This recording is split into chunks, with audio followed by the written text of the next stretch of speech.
السلام علیکم دوستانو، الله دې وکړي چې روغ او جوړ به اوسئ. نن په یوې نوې ویډیو کې تاسو په خدمت کې حاضر یم. نن به په یوه نوې موضوع باندې خبره کوو. هغه دا ده چې ډېری کتونکي دوی غوښتنه کړې وه تر څو په داسې یو موضوع باندې خبره وکړم چې هغه د قرآن کریم زده کړه، یعنی څنګه موږ کولی شو چې قرآن کریم د بغیر له استاد څخه یا د قاري څخه هغه خپله زده کړو. یعنی ډېری داسې ورونه دي چې هغه مسافر دي، په نورو هیوادونو کې ژوند کوي، نو هغوی دې ته لاسرسی نه لري تر څو جومات ته لاړ شي یا کوم استاد سره کیني او قرآن کریم هغه مطالعه وکړي په سمه توګه باندې. راځو په دې باندې خبره کوو. الحمدلله موږ مسلمانان یو، په هر ځای کې چې کوم دی دا د قرآن کریم داسې یو معتبر کتاب دی چې دا موږ د دې کم اساسات چې کوم دي او کومې خبرې دا موږ منو الحمدلله، او په هر ځای کې دا موجود دی او هر ځای کې تاسو کولی شئ دې ته لاسرسی ترلاسه کړئ. او که چېرته په کتابي شکل باندې یا داسې چېرته موجود نه وي، نو دا کولی شئ تاسو د انټرنیټ له لارې یا د موبایل له لارې د PDF فایلونو په شکل باندې دا تاسو ته په هر ځای کې کولی شئ دا پیدا کړئ. بل روش چې کوم دی هغه نن سبا ټول دغه میډیا سره لاسرسی ورته لري. د هغې نه لکه یوټیوب د موږ سره، یوټیوب کې ته هر رقم ویډیو یا د هر قاري نوم ورکې هغه راځي، نو تاسو به ګورئ چې د کوم هر یو قاري نوم چې ستاسو خوښیږي هغه سرچ کړئ د شروع څخه. او طریقه به څه وي؟ طریقه کار دا دی چې تاسو به قرآن کریم خلاص کړئ اول سر څخه. یعنی اول صورت چې دی په قرآن کریم کې سورة الفاتحه ده، یعنی الحمدلله رب العالمین دغه صورت دی. ورپسې دویم صورت چې دی هغه د الف لام میم صورت دی. الحمدلله دا د سورة الفاتحه چې دا به هر یو کس ته انشاءالله چې یاد وي، بیخي یو وړوکي کوچني ماشوم ته هم، خو بیا هم ښه راځي چې تاسو تر څو دغه واورئ، قاري چې څه رقم وایي همغسې هغه پسې تکرار وکړئ. راځم شروع کوم. لکه فرض مثال زما د خوښې چې کوم قاري دی، قاري منشار راشد العفاسي، دا یو ښه تلاوت کوي، یعنې زه خپله د تلاوت ډېره وړم. نو طریقه کار درته ښیم به څنګه کوئ. د ده تلاوت زه راړم، زه پلی کوم.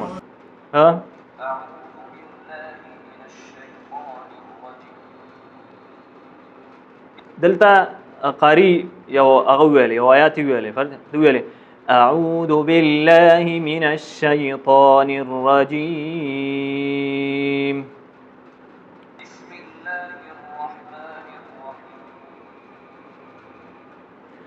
بسم الله الرحمن الرحیم. بیرته بیا شروع کوئ. یعنی سره رقم چې هغه ګورئ، دلته تاسو لاندې هم ګورئ، د هغه اواز هم سره رقم چې هغه وایي همغسې کاپي کوئ.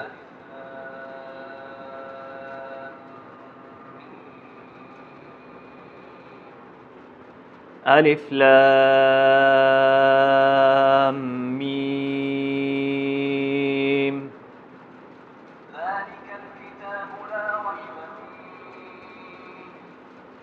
ذلك الكتاب لا ريب فيه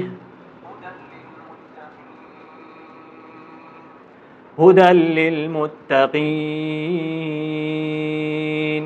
په دغه شکل باندې دوستانو تاسو کار به څه وي چې دغه کار تاسو حد اقل یو هفته تاسو داسې په دې ترتیب باندې لاړ شئ، نو تاسو بیا د خپل تلاوت هغه کم فرق چې تاسو په تلاوت کې راغلی وي د قرآن کریم هغه بیا تاسو ته معلوم شي.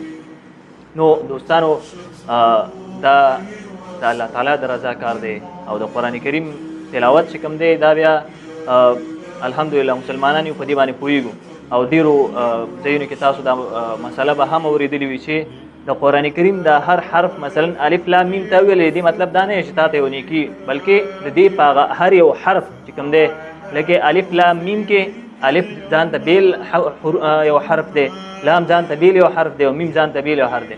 په دې هر یو حرف باندې بیا الله تعالی تا ته لس نیکیانې درکوي. نو دا الف لام میم چې کوم دی دا بیا تا 10 نیکیانې د الله تعالی په دربار کې تا ته ولیکل شي، او د دې وخت کې انسان ته پته نه لګي.